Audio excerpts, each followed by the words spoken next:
I audible?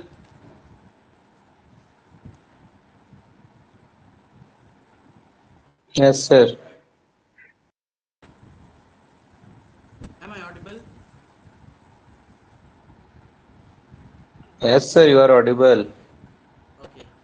Okay. Ashish, it seems you have joined. This is your first class, I think. Yes, sir. Okay.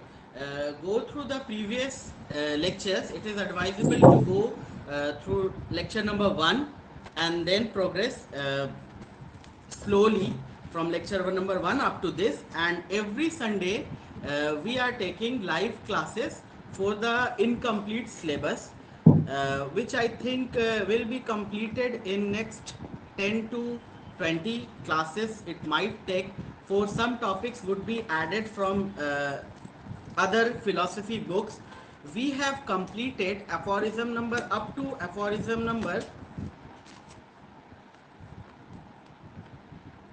to that science of improvement. 253, 254, 255, 256 aphorisms have been cleared. That aphorisms dealt with the science of improvement. After giving the medicine to the patient, how you will judge that whether the patient is improving or not. Okay, so we have certain tools at our hand with for the science of improvement, that whether the patient is improving or not. One such tool is Kent's 12 observation. Before discussing 12 observation, we have discussed those aphorism from aphorism number 253 to 256. We have discussed what all Hahnemann have to tell regarding the science of improvement. Okay, so we have completed that, and in Kent's 12 observation also, in the last class we have completed up to aphorism number uh, observation number 5. Okay, so uh, our method of dealing with the philosophy is, one of you, or maybe I will read this textbook, should be with you always. Those textbook which have I have narrated in first 2 3 lectures should be with you. We used to give reference from those textbook, and we open the book and go through the lines and try and discuss those things. So we are dealing with the 12 observation, aphorism number 5. In the last class, I think in the last portion there is some problem with the audio, and audio is not audible. So I will be repeating those 5 minute portion what I have told in the last class. Aphorism number observation number 5. Before going to this observation number 5, let me give a summary of 12 observation. What all are 12 what 12 observations are. uh, Firstly, you should keep in mind that this 12 observation is applicable for the centesimal potency only. Okay, that too applicable for the fourth edition prescription. Okay, Kent was a fourth edition prescription edition prescriber. What is that? Wait and watch method, giving a single dose and waiting for the reaction of the remedy. Okay, so ideally those who are practicing the single dose and wait and watch method of fourth edition, these observations are ideally meant for them. Okay, number one. Number two is these are applicable only for centesimal and to some extent decimal, not at all for LM potency. Okay, so these two things you should keep in mind while using this Kent's 12 observation. Okay, that is why the use of Kent's 12 observation in clinic are becoming rare, because you will find less and less practitioners who are using single dose method, because most of them are using now either fifth edition prescription. uh, Leave those who are prescribing multiple drugs and all in high potency, in lower potency. We are not talking about them. We are talking about those who are trying to follow the philosophy and using philosophy as their base to prescribe. So there are, you will find three kinds of prescriber. One is fourth edition prescriber who are ideally following Kent. You will find these type of homeopathic prescriber in Kolkata, in Mumbai, and in some other parts of India very rarely. And those 5th edition there medicine in repetition, but there is a catch. They are giving medicine in repetition but in globules. Okay, so that is in Organon of Medicine. Hahnemann have told that the 5th edition of Organon of Medicine, Hahnemann have told that giving medicine in globule and repetition, but there is a modified version of that repetition in the chronic disease, latest edition of chronic disease, published in I think in 1838, and there Hahnemann used dilutions for repetition, and he told that these dilutions are way good to repeat. Okay, so you will find some people are repeating the globules. That is not ideally good in my experience. If you are giving fractional doses in repetition, that will act far better than that globules. And you will find other prescribers of LM potency, that is 50 millisieverts potency. Most of the LM prescribers are in, you will find in India, most of the prescribers are in Kolkata, okay, and to some extent in Mumbai. So before we begin with the 5th observation onward, let me summarize this Kent's 12 observation. That first, second, third and fourth, leave fourth. This first, second and third is all about aggravation. Okay, fourth is no aggravation but amelioration. Next, 5th, 6th and 7th are all about amelioration. Okay, 8 and 9 is about provers or proving, action of medicine on proving. Okay, and 10, 11 and 12 is now, NOW, means new symptoms. 11 is old symptom and 12 is symptoms going in wrong direction. All the 12 observation, we are studying this 12 observation from Kent's philosophy itself. So that 12 observation, please, one of you please read page number 230 in this book, Bijan's publication, 230, 5th edition, 5th observation. Rashmi, can you read, please? Sir. Yes, sir. Okay. Either the remedy was only a superficial remedy and could only act as a palliative, or the patient was incurable and the remedy was somewhat suitable. One of these two conclusions must be arrived at, and this can only be done by a re-examination of the patient and by finding out whether the symptoms relate to that remedy. One of these two conclusion, what does this mean? One of these two conclusion means? These two conclusions. Either it was palliative or incurable. Either it was a palliative, remedy was palliative, okay, or patient was incurable. The patient was incurable. Okay, means that palliative means superficial, and in incurable cases you must give medicine for palliation only. Okay, so what does this mean? That it is covering only superficial. Any idea? It is covering only superficial. What does this mean?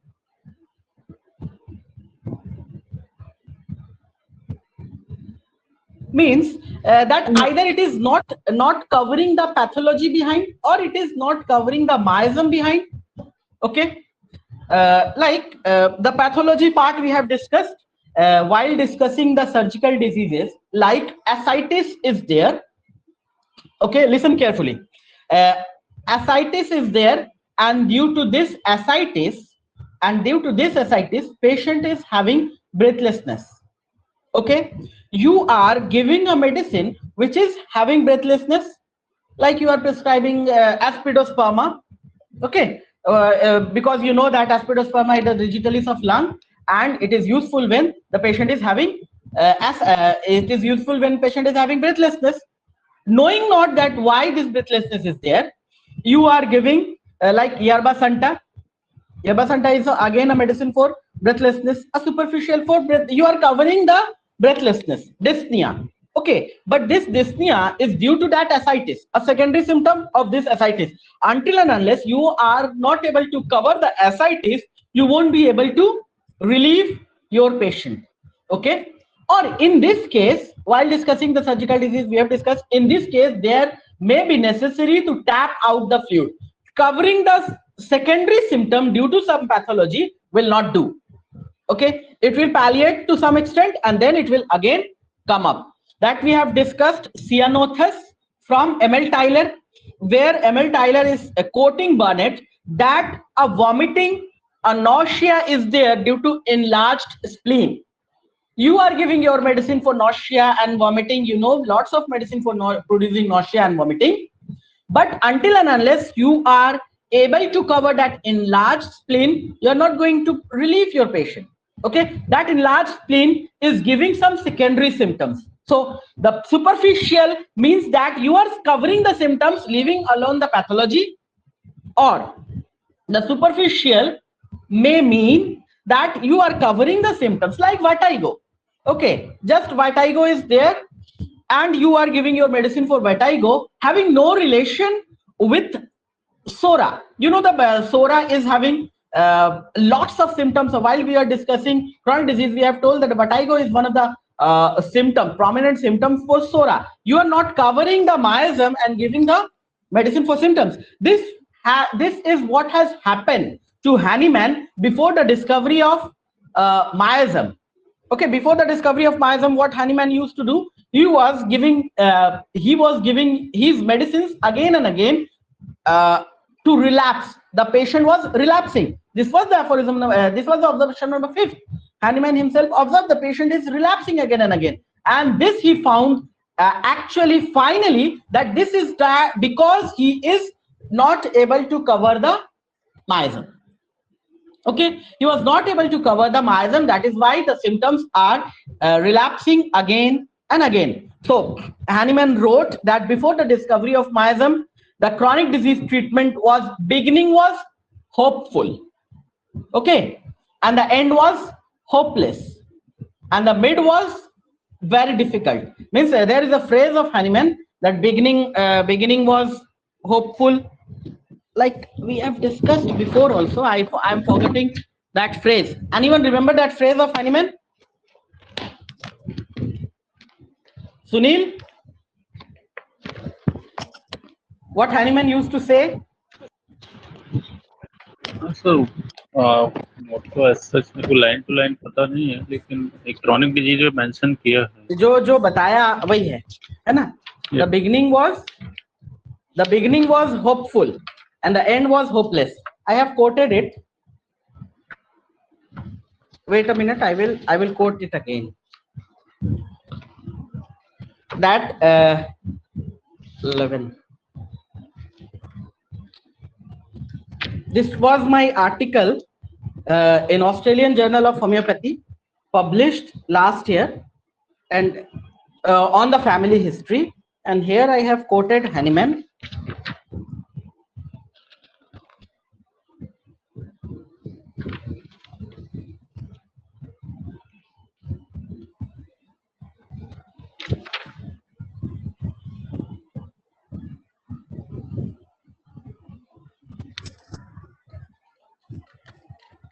Their beginning was promising.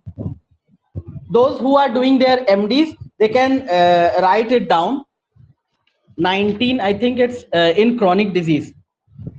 From chronic disease, their beginning was promising, the continuation less favorable, the outcome hopeless. This was the quotation of Hahnemann. So page number क्या है sir? Page number यहाँ पे नहीं दिया हुआ है, just reference दिया हुआ है. I will search it out and send you, but write it down. It will be useful for MD examination. Their beginning was promising, the continuation less favorable, The outcome, hopeless. The outcome, hopeless. So I have written two paragraphs here, which I will want to share with you. There has been a tendency. If you can screenshot it, you can. There has been a tendency in our time to give more importance to mental symptoms along with totality of symptoms, while completely ignoring Hahnemann's doctrine of chronic miasms. By doing so, we completely ignore the history of the development of the doctrine of miasm. It was persistent failure of a well-selected remedy in chronic cases, which led Hahnemann to look for some fundamental cause and to search his patient's past and family history. We need to consider miasms and their practical applications using family history and patient symptoms to access the true simillimum. Otherwise, we are bound to face the difficulties Hahnemann faced prior to 1816, when he started his in-depth evolutionary anthropological study of chronic disease, which ended in his publication of Chronic Diseases in 1828. Their beginning was promising, the continuation less favorable, and the outcome hopeless. Okay. It is mentioned in page number 4 in Chronic Disease, first volume. Page number 4, second para. Page number 4, second para. Everyone write it down for the reference. Okay, so this was with Hahnemann that he was getting the observation number 5. Okay, the observation number 5 of Hahnemann. He was getting that the medicine was partially, superficially applicable. It was not covering the miasm. It was not covering the miasm. And one other aspect we have discussed here is the not covering the pathology. I hope I'm audible. Am I audible? Yes, sir. Okay. So next, Rashmi, please go ahead.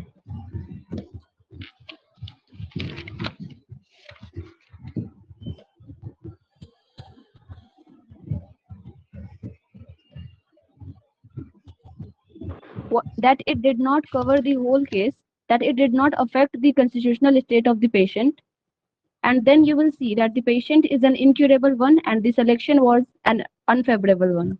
It is the best thing for this patient if the symptoms come back exactly as they were, but very often they come back changed, and then you must wait through grievous suffering for the picture, and the patient will wait better if the doctor confesses on the spot that the selection was not what it ought to be, and he hopes to do better next time. It is a strange thing how the patients will have an increase of confidence if the doctor will tell the truth. The acknowledgement of one's own ignorance begets confidence in an intelligent patient. Okay, leave it. This is not for your clinical purpose, because you will rarely have to confess these things in front of patient if you are a beginner. Okay. Next. The higher and highest potencies will act in curable cases a long time. When I say act, I only speak from appearance.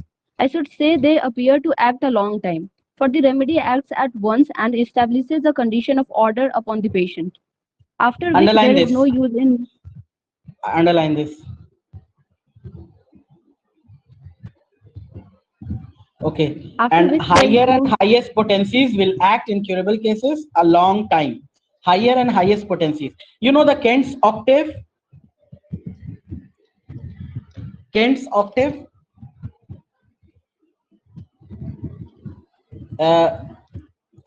Actually, Kent has revised the 30. Yes. 30? 3200, the series we followed.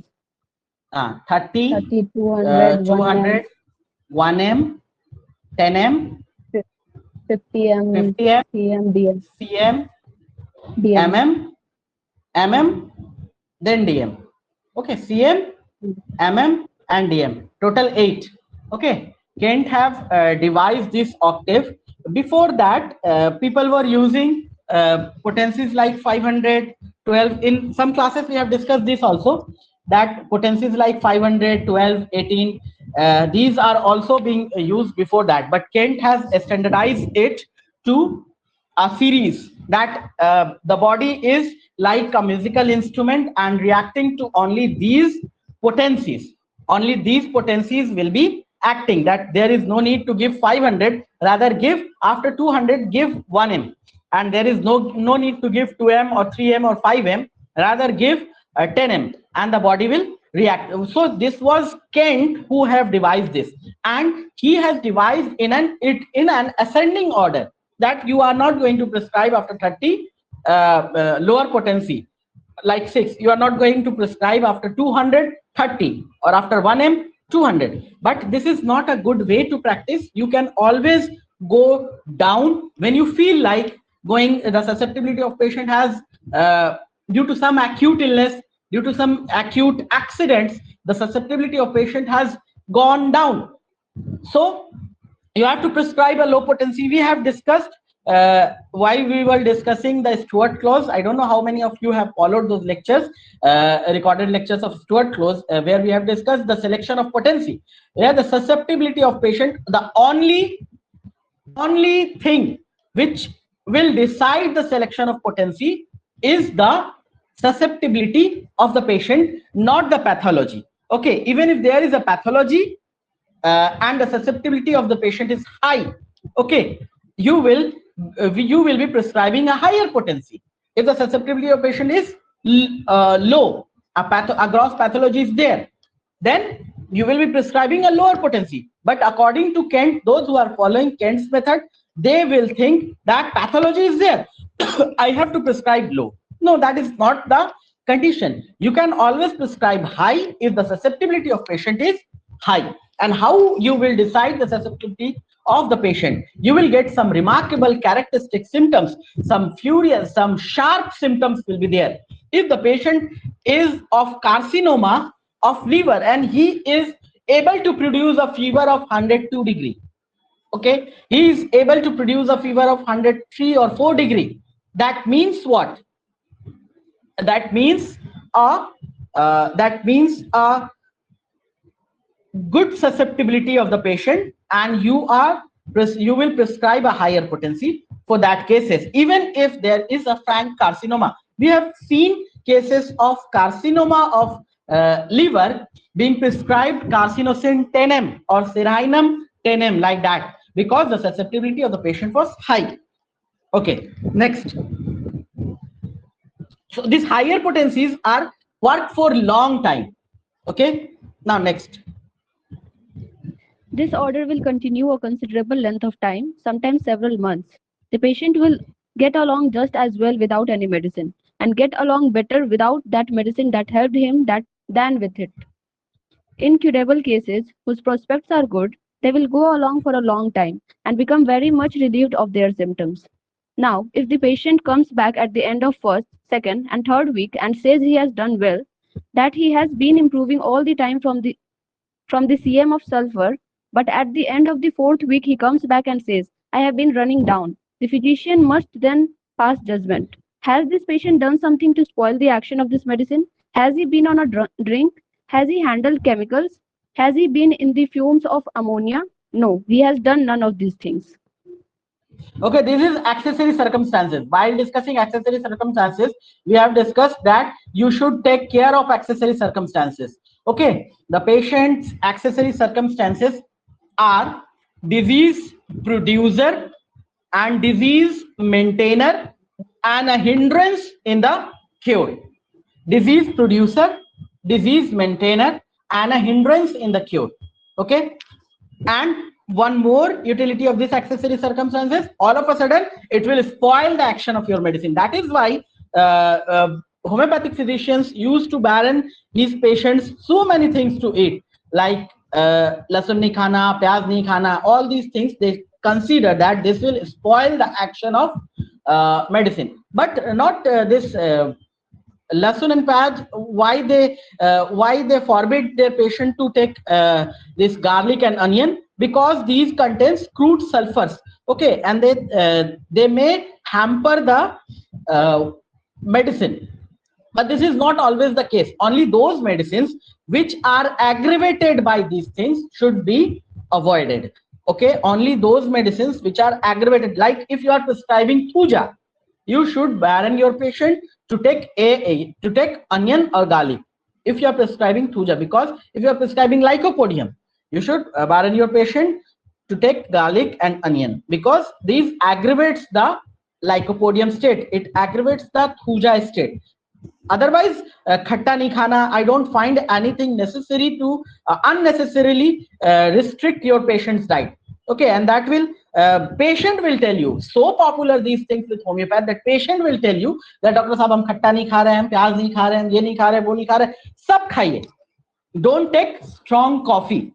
Okay, this strong coffee also sometimes hamper the result of the hamper with the action of homeopathic remedy. So 3 things in my practice I am advising my patient: if I'm prescribing thuja or lycopodium or any such medicine which is having an aggravation by that particular diet, I will forbid my patient to take that particular diet. And if thuja and lycopodium is there, onion and garlic should not be taken. And imli to kha hi sakte hain, any kind of khatta kha sakte hain, any kind of puchka kha sakte hain, and don't take black coffee. Okay, tea you can take, but and coffee you can take with normal consistency. But those who are in habit of taking strong coffee should be encouraged to discontinue this. And those who are in habit of smoking or taking alcohol should be encouraged to discontinue this practice, not all of a sudden, because that will again produce some withdrawal symptoms, and patient will think that the homeopathic medicines have aggravated my state. Okay, so be cautious in de-addicting your patient from such things which have withdrawal action, like alcohol, smoking, khani, gul. All these are having withdrawal actions. Okay, so ask your patient to withdraw slowly. Now, next. This condition is really an unfavorable one. To have a medicine act but a few weeks, whereas it out to act for months thereafter, will make you suspicious of that. This is the condition.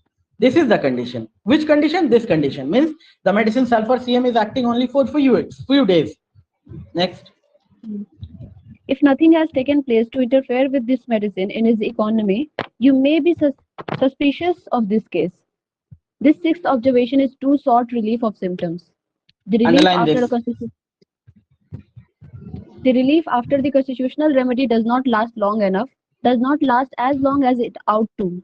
If you examine the 3rd observation, you find that there you have the quick aggravation followed by the 6th. You have the amelioration but of too short duration. In instances where you have immediately after and then a quick rebound, you will never see, absolutely never see, too short an action of that remedy, or in other words, too short of the remedy. If so what is happening in 6th edition? Without any aggravation, there is a relief. Without any aggravation, there is a relief. And this is the 6th observation. And what was happening in too short relief. And what was happening in 4th observation? Relief was there without any aggravation, but that was sustainable. Okay, and the reason why third observation is ideal. What is the reason the 3rd observation is ideal? Because if you notice some sort of aggravation and then amelioration, you will be sure that this is not going to be the 6th observation. Clear? The reason the 3rd observation is an ideal, because if there is an aggravation and then a relief comes, then you will be sure that this observation is not going to be the 6th observation. Or 6th observation ये भी तो हो सकता है that there was an aggravation and then relief. Okay, this could be that there was an aggravation and then relief, and that relief is lasting very short. That relief is lasting very short, but that will be in cases patient have spoiled. That will be in cases where the patient have spoiled by his accessory circumstances. Okay, next. If there is a quick rebound, that amelioration should last. If it does not, if it does not last, it is because of some condition that interferes with the action of the remedy. It may be unconscious on the part of the patient, or it may be intentional. A quick rebound means everything in the remedy means that it is well chosen, that the vital economy is in a good state, and if everything goes well, recovery will take place. Okay, a quick rebound. Rebound means you often get a question, what is rebound action? Okay, that is nothing but homeopathic aggravation. Okay, people will ask you questions in theory paper also. You will get questions that what is rebound action, and you will be searching for rebound action, and writing all the Mahabharata and Ramayanas. And but the rebound action is this homeopathic aggravation. Next. In acute cases, we may see this two-sort amelioration of the symptoms. For instance, a dose of medicine given in a most violent inflammation of the brain may remove all the symptoms for an hour, and the remedy has to be repeated. And at the end of that repetition, we find only an amelioration of 30 minutes. You may make up your mind then that that patient is in a desperate condition. It is too short an amelioration. The action of belladonna in some very acute red-faced condition is instantaneous. In 5 minutes, I have noticed the amelioration come, but the best kind of an amelioration is that which comes gradually at the end of an hour or 2 hours, as it is likely to underline remain. this. Underline this. Best kind of amelioration is that which comes gradually at the end of an hour or two in acute cases. If it is too short an amelioration in acute cases, it is because such high-grade inflammatory action is present that organs are threatened by the rapid processes going on. It is too short amelioration in chronic diseases. It means that there are structural changes and organs are destroyed or being destroyed or in a very precarious condition. Okay, wait here. Acute cases, underline acute cases. If it is too short an amelioration in acute cases, then it is because high grade inflammatory action. Underline this. And then in chronic cases, too short relief, then structural changes, organs are destroyed or being destroyed or precarious conditions. In chronic cases, if it is this, so in acute cases, if you are observing sixth edition, what to do? You have to repeat your medicine. So sixth edition conditions, sixth observation having two cases, acute cases. If acute cases you are observing sixth edition, that means the acute cases so violent that the action of remedy is finishing quickly. Okay, that in this table in Boric by Gibson Miller gives an idea of duration. The column 6 of this relationship of remedy gives an idea of duration of remedy. You will see that laches is having duration of 30 to 40 days, but this is for the chronic cases. Okay, acute throat pain of laches. So this is, wait, it is relative. It is actually the action of medicine. This is the action of medicine, and this is the wait a second, I have a call.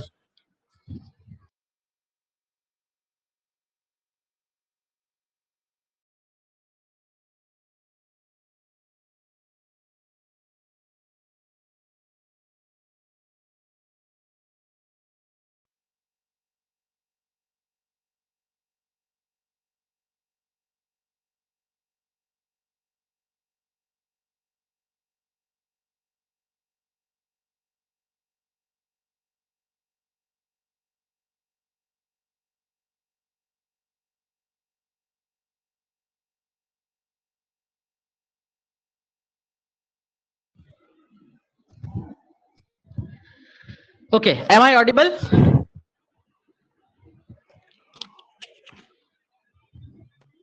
Yes, sir. Okay, so this is the pace of medicine and this is the pace of disease.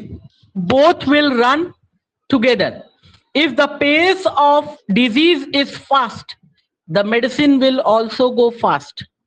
If the pace of disease is slow, the medicine will also go slow. Okay. If the pace of medicine is fast, the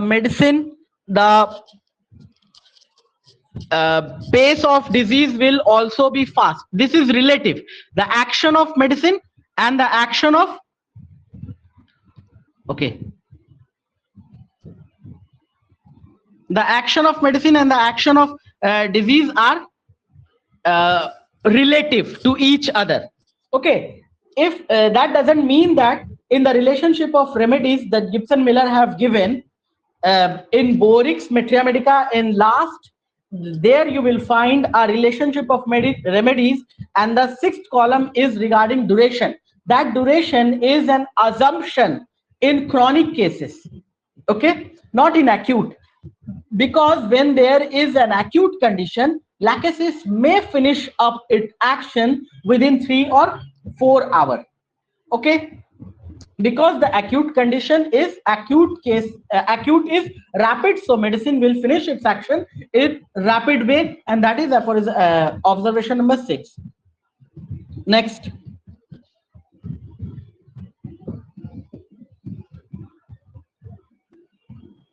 These changes cannot always be diagnosed in life, but they are present, and an acute observer who has been working earnestly for years will often be able to diagnose the meaning of symptoms without any physical examination whatever, so that he can prophesy as to the patient.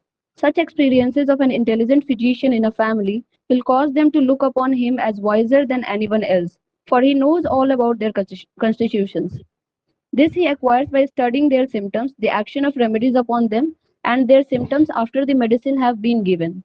This enables him to know the reaction of a given patient, whether slow or quick, and how remedies affect each member of that family. This belongs to the physician, and he should be intelligent enough to know something about them when he has been treating them a little while. The old physician is in possession of this knowledge, while the student and the new physician have it all to learn. Okay, now next. I think there is nothing to discuss. Everyone understand the last para where Kent is telling how to be a wiser. Yes. Next. Once in a while, you will see a full-time amelioration of the symptoms, yet no special relief of the patient, which is the seventh observation. There are certain patients that only gain about so much. There are latent conditions or latent existing organic conditions in such patients that prevent improvement beyond a Okay. certain stage. Okay, please read it again. We are following these lectures on homeopathic philosophy by James Tyler Kent, chapter number 35. 35. Okay, page number 232 in my book. Please read this again.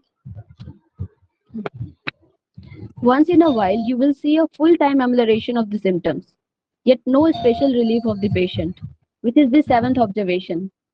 Underline this: full-time amelioration of the symptom, yet no special relief to the patient. And which is the seventh observation? There are certain patients that only gain about so much. There are latent conditions or latent existing organic conditions in such patients that prevent improvement beyond a certain stage.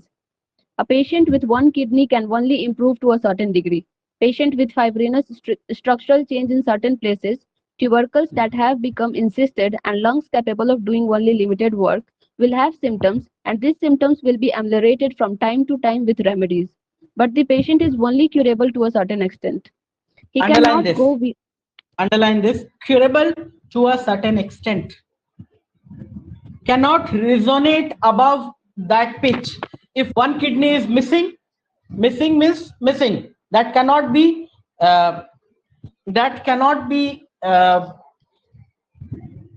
Fully covered. If one eye is missing, missing is missing. You cannot do anything with this.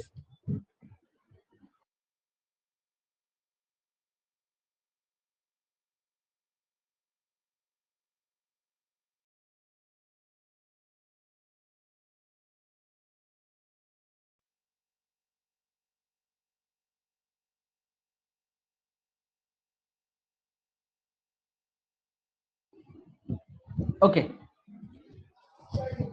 Next.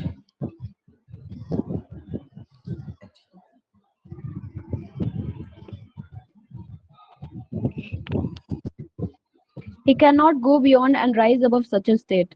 Remember this after several medicines have been administered, and the amelioration of the case has existed often the full length of time of the remedies.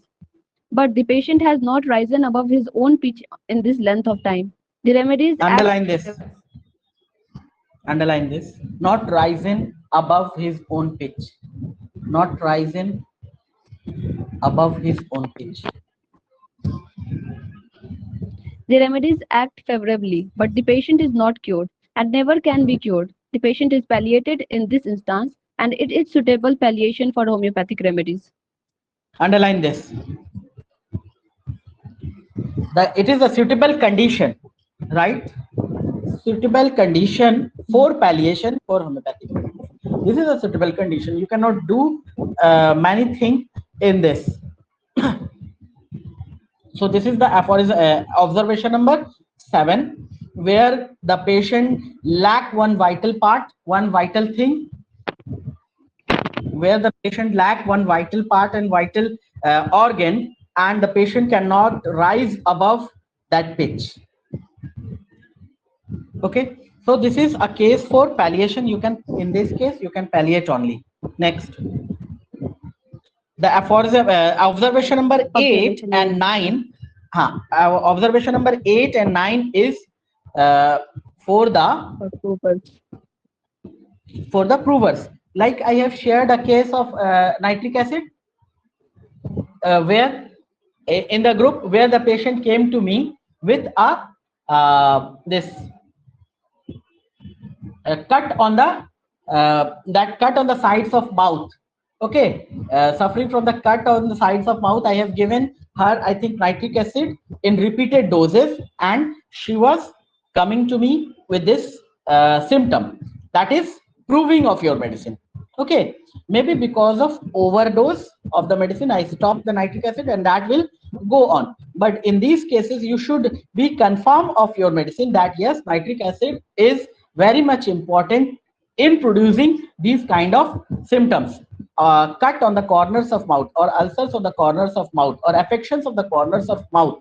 So number 8 and 9 is relating to the prover during in your observation for whom you are giving medicine and you are getting symptoms of that medicine. So number 8 and 9 is for the provers. Number 10. Start from number 10. The 10th observation relates to new symptoms appearing after the remedy. If a great number of new symptoms underline this. Great number of first 10th observation underline relates to new symptoms appearing after remedy. And now think of what are all the new symptoms.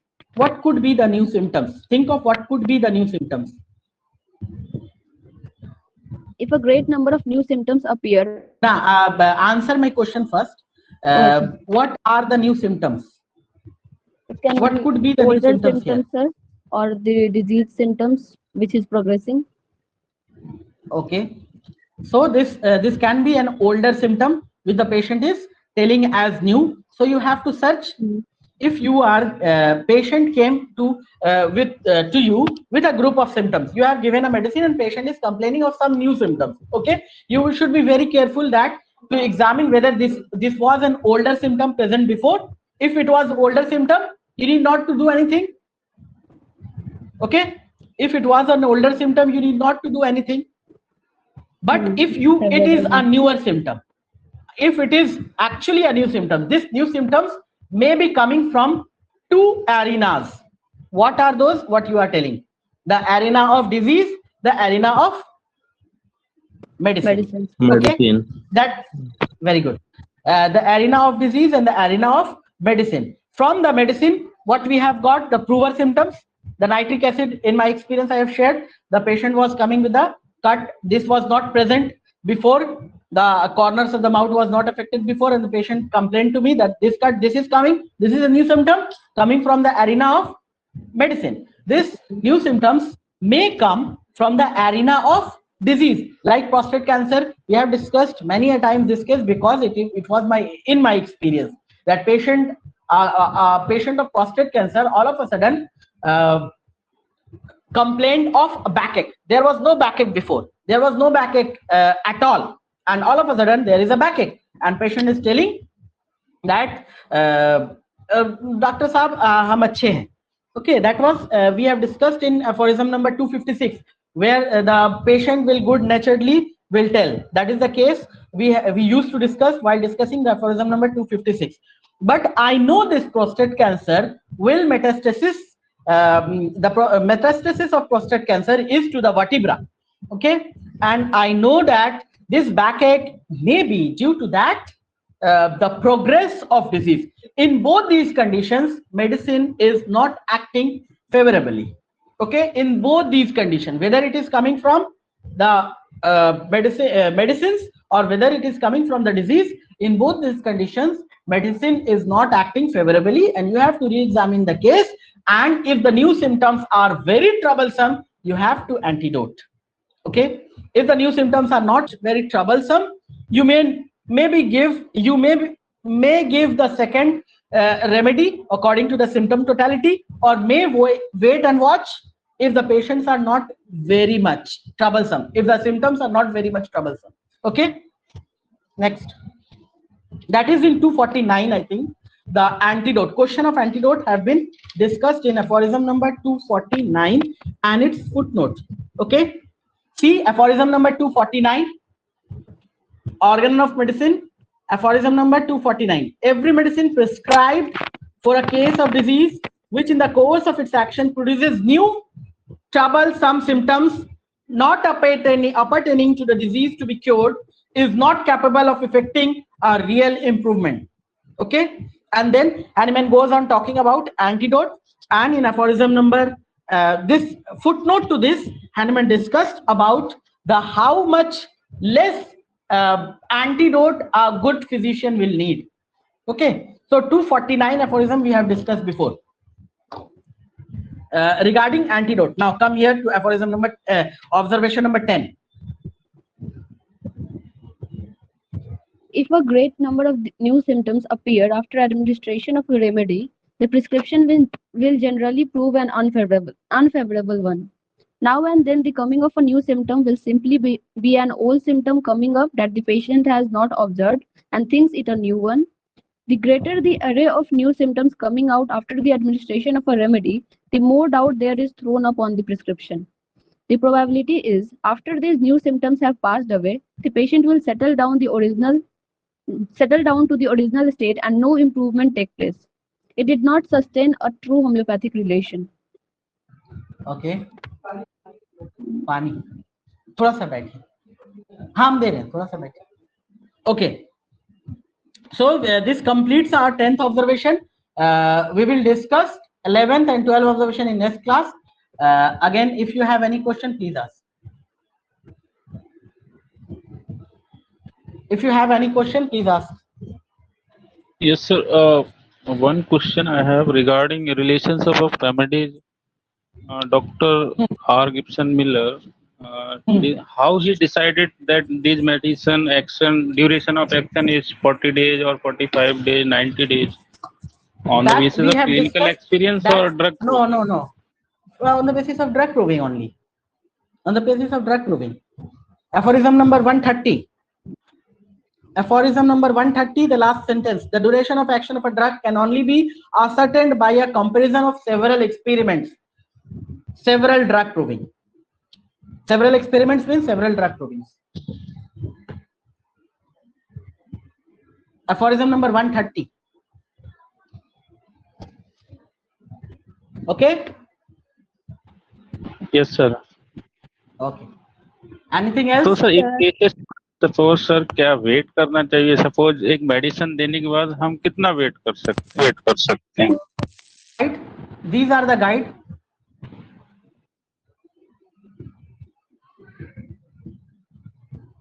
The 12 observation, the signs of improvement. These are the guide. But sir वहाँ पे suppose एक medicine है जिसका 90 days action है, क्या हमें उतना wait करना चाहिए, एक जहाँ पर वन साइडेड डिजीज है, जहाँ पर कोई सिम्टम भी नहीं है? हाँ, वहां पे नहीं करना चाहिए. That is repetition. That is where you need repetition. But बहुत सारे रिपीटेशन तो केसेस हम लोग में बहुत जो अच्छे से डिस्कस किए हैं. रिपीटेशन तो हम लोग डिस्कस किए. फोर्थ एडिशन में क्या रिपीटेशन था, फिफ्थ एडिशन में क्या रिपीटेशन हुआ, सिक्स्थ एडिशन में क्या हुआ, इन ट्रांजिशन पीरियड इन 1838 में क्या रिपीटेशन हुआ. अब हम लोग वन सिंगल डोज वाला मेथड लेके बैठे रहेंगे तो नहीं होगा ना. Always this single dose method don't work. Like the arnica case I have shared, where there was a hematoma, nasal hematoma, and I have repeated arnica 1m 4 times a day. Yes, sir. Okay, in that case we can could have given arnica 1m and wait and watch. But वैसा करने से तो नहीं चलता है. हाँ, one sided diseases में क्या वेट करें हम उस मेडिसिन के एक्शन आने के लिए? हमको लगता है इन माय पर्सनल ओपिनियन, हमको लगता है in one sided disease you should repeat. तुम एलिमेंट्स ऑफ होम्योपैथी पढ़ोगे, इसका doctor Rajan Shankar. Okay, yes sir. Elements of homoeopathy, the question of repetition have been very well dealt there. Go through that first, and we will discuss again. Oh, thank you, sir. Okay. Okay. Anything else? Sir, हाँ बोलो. जो था कि pathological cases में susceptibility पे ही देते हैं. अगर हाई पोटेंसी रेट वाला है तो श्योर है कि हाँ उसमें नहीं करेगा रिएक्शन वो. Yes, this is sure. नहीं करेगा. ये सब केंट का बैठाया हुआ है दिमाग में कि पैथोलॉजी रहेगा तो लो पोटेंसी देंगे. ये सब केंट का बैठाया हुआ है. हैनीमैन कभी नहीं बोले कि पैथोलॉजी रहेगा तो हम लोग लो देंगे या हाई देंगे. ठीक है. Only thing Hahnemann have told, have indicated, is the susceptibility of patient. And the only thing you will see in Bonning Hassan's, in Stuart Close writing, that it is the susceptibility which is going to decide the potency. It is damn sure that if you are able to judge the susceptibility high, you should prescribe high potency, even if there is a pathology. Okay. Okay, sir. And thank you, sir. the method to judge the susceptibility is the sharpness of the symptom, the dullness, the malaise is there, the dullness is there, patient is not able to talk, the susceptibility is low, and there you should prescribe low potency, not high. But the sharp fever is there, sharp pain is there, patient is so violent, you should prescribe high. Okay, sir. Thank you, Okay. sir. You're most welcome. Okay, thank you everyone. If you have any doubt, you can ask in the WhatsApp group or ping me personally. Thank you, sir. Thank you.